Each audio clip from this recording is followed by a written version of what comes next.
How to get 1 million views on Facebook Reels. Hey everyone, welcome back to our channel. Today we are going to discuss some of the tips on how you can get over 1 million views on your Facebook Reels. So make sure to watch the video till the end. So basically, if you go ahead and launch the Facebook application and then you have happened to post your own reel, let's say for example, and then what happens over here is that whenever you post your own reel and then you try to create a reel, there are a couple of steps that you need to follow.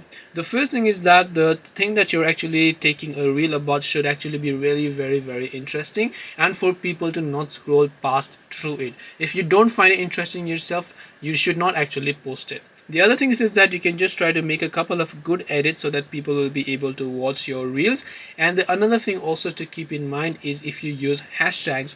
So hashtags is basically one of the best ways to increase your reach. You can simply try to use a hashtag in the description box here. You can just type in hashtag. If it's about coffee, let's say you can just type in hashtag coffee lover, hashtag coffee and slash and so on and so forth. It might not get you 1 million, but at least 100k, 200k depending on what is it.